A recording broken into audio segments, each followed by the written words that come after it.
El cortometraje colombiano Todo Incluido, escrito y dirigido por Duván Duque, ha recibido importantes reconocimientos a nivel internacional, entre ellos 8 premios y 40 selecciones en festivales de renombre como el de Toronto, Clermont-Ferrand, La Habana, Palm Springs y Aspen. La historia sigue a Fer, un niño de 11 años que viaja con su papá y madrastra a un hotel ubicado en los llanos orientales colombianos a pasar unas vacaciones en familia. En el lugar, el padre de Fer debe hacer un negocio que cambia la vida de los tres para siempre. Este es un retrato de la corrupción y el narcotráfico desde los ojos de un niño y muestra cómo este tipo de vivencias a esa edad pueden afectar la vida de manera permanente. Todo Incluido o All Inclusive, como se ha titulado en inglés, ha cumplido los requisitos para optar por una nominación al Premio Oscar en su edición 2024. El realizador y yo hablamos de manera virtual. Vean esto. La ciudad está triste, triste está. Duván, qué gusto de saludarte. Obviamente le hemos hecho seguimiento a tu película desde la primera vez que apareció en un comunicado de prensa, desde su participación en festivales como el de Toronto, donde tuvo su premier mundial, y ahora que ha completado todos los requisitos para aspirar a esa carrera por el Oscar. ¿Tú cómo te sientes? Pues ha sido un año muy loco. Desde septiembre del año pasado estrenamos en Toronto y hemos estado como en más de 60 festivales, ganando premios en muchas partes. Ha sido muy lindo ver cómo el corto conecta con públicos en diferentes partes del mundo. Y bueno, esto del Oscar, sí, recibimos el premio en Aspen. Es muy nuevo para mí todo esto, como entendiendo cómo funciona la locura de Hollywood y viendo qué pasa con esto. A mí me llama mucho la atención eso que tú dices de cómo este corto ha conectado con tantas personas, y eso se debe a una habilidad narrativa impresionante que tú tienes, te lo digo. O sea, a mí desde la primera vez hasta la última que lo he visto, me genera muchas cosas. Es supremamente complejo y es un corto. Entonces quiero saber cómo fue la planeación de todas esas cosas que se dicen y de todas esas capas que hay en la película, muchas de ellas que no van con diálogo, sino que son cosas que los personajes se transmiten y entienden a través de una mirada o de un gesto. Sí, gracias, Alfonso. Esa ha sido una como de las... Es un corto muy complejo. Normalmente los cortos se centran en cosas más sencillas o se centran solo alrededor de un personaje. Yo en la reescritura del guión a veces nos daba miedo la complejidad y decíamos, bueno, vamos a centrarnos más solo en la relación del negocio, o solo la relación del niño con su papá, o solo con su madrastra, y nos dábamos cuenta que al sacar uno de esos elementos como que el corto perdía fuerza. Y yo siento que al final es eso, una familia es un sistema tan complejo que no puedes sacar alguna de las cosas, ¿no? Las relaciones de uno con su padre o con su madre están mediadas por un montón de cosas que están interconectadas.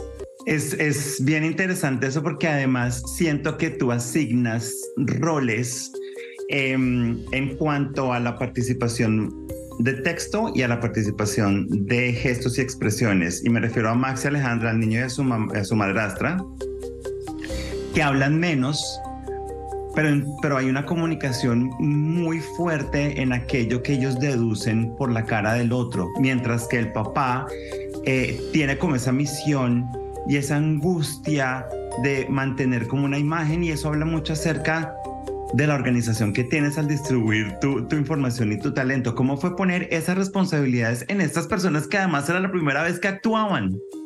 Sí, es curioso porque Max es el protagonista, es el punto de vista. A través de él vemos este mundo y con él estamos sintiéndolo, pero es el que menos habla. Me interesaba mucho como explorar un poco cómo los niños absorben todo ese mundo que los rodea. De nuevo, cosas como el lavado de dinero, el dinero sucio, todo eso se ha explorado mucho en nuestro cine y en la representación popular de Colombia, pero casi nunca desde este punto de vista de un niño que no entiende nada de ese mundo, pero entiende cómo penetra su relación más íntima y la pone en riesgo. Y sí, ninguno de estos actores había actuado nunca, fue como una suerte encontrarlos. Colombia tiene una gran tradición de encontrar actores no profesionales. Y bueno, pues conté con la fortuna de trabajar con alguna de la gente más experimentada en eso acá y fue muy lindo. Hay una cosa que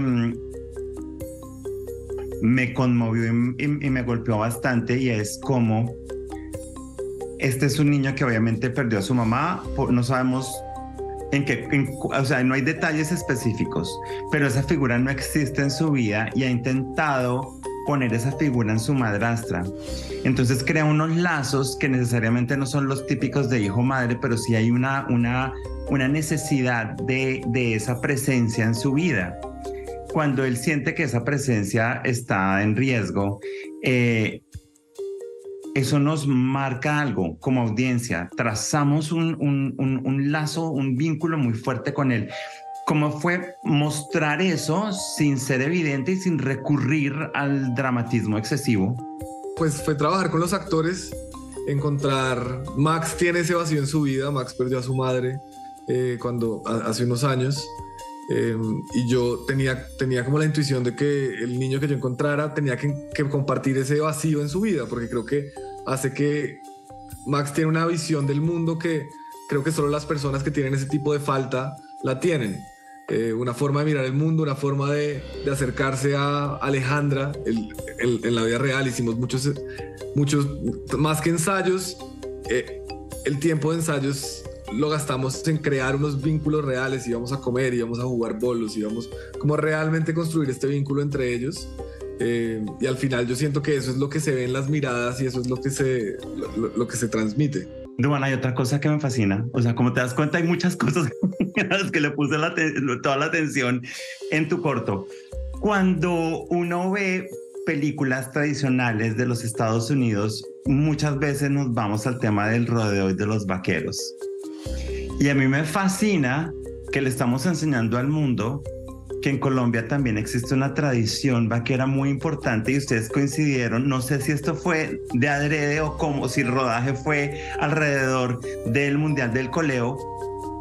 Eso le añade una cosa visual fascinante a el ambiente que tú marcas. ¿Cómo fue estar ahí y utilizar eso para enriquecer tu narración? Sí, para mí eso era muy importante porque yo tuve muchos viajes así. Mi padre fue vendedor en los llanos en una época y me acuerdo que íbamos de Bogotá y para mí esto era un mundo como fascinante. Uno maneja 2 horas, llega a Villavicencio y de la nada se encuentra con una cultura completamente distinta a la que uno ve en Bogotá, con esta cultura vaquera muy fuerte que tenemos como en esa región de Colombia, que la gente no está tan retratada realmente. Uno no piensa en Colombia y se va hacia ese imaginario. Pero también sabía que recrear algo así iba a ser muy complejo, recrear un mundial de coleo iba a ser imposible. Entonces, pues la producción se orientó a tenemos que rodar en esa fecha para poder meternos ahí. Y eso crea también una manera de rodar que a algunos les gusta, a otros no, porque es difícil, no tienes el control de todos los elementos, no es como que tú dices, póngame estos 50 extras vestidos de tal manera y que griten. No, uno le toca meterse ahí y ser invisible. Y fue muy lindo, la verdad. Los organizadores de los eventos alrededor del Mundial del Coleo, no rodamos en el Mundial del Coleo como tal, sino ese mismo fin de semana se organizan otros eventos de coleo.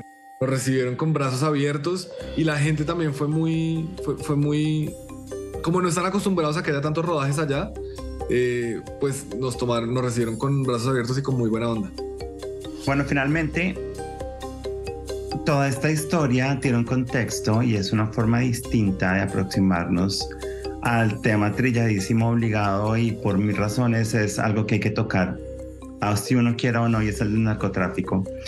Toca temas sociales como las apariencias, como este señor de cierta clase que ya no pertenece tanto ahí, lucha desesperadamente sin importarle lo que tenga que hacer para mantener esas apariencias. Es una mirada crítica. Este corto entretiene, te conmueve, te golpea, te hace reír en cierto momento, pero es un retrato y es una crítica. ¿Cómo ves tú esa dimensión en la que uno puede contar una historia y poner dedos en ciertas llagas que a veces no son tan cómodos para muchas personas? Pues eso es lo que yo he venido haciendo con estos cortos. No de una manera de juzgar, sino que es lo que me interesa de nuestra sociedad. Al final, yo viví un tiempo por fuera, unos años por fuera en la universidad, y al volver, como me di cuenta que muchas cosas con las que yo había crecido normalizando, pues no eran normales en otros lugares del mundo, ¿no? Me interesaba sobre todo eso, como esas ganas de la clase alta colombiana por mantener como su estatus, lo importante que es mantener el estatus a como de lugar, ¿no? Como que no cabe en la cabeza perder ese estatus y pues está dispuesto a hacer lo que sea y eso en nuestro país, ese lo que sea, toma muchas formas que muchas veces son muy complejas. Entonces yo la verdad me he interesado como por retratar esas cosas que me interesan, más allá de decir eso está bien, eso está mal, este es el bueno, este es el malo. Es el mundo en el que crecí y me gusta, pues me interroga porque muchas cosas me llaman mucho la atención. Me encanta la forma que tienes de ver el mundo y el hecho de que puedas a través del cine compartirlo con nosotros. Te deseo mucha suerte con este corto y me muero de ganas de ver qué viene en tu futuro cinematográfico. Duván, gracias, te mando un abrazo. Pues muchísimas gracias por ver el corto con tanto juicio y me alegra mucho que hayas conectado así. Gracias, chao. La ciudad está triste.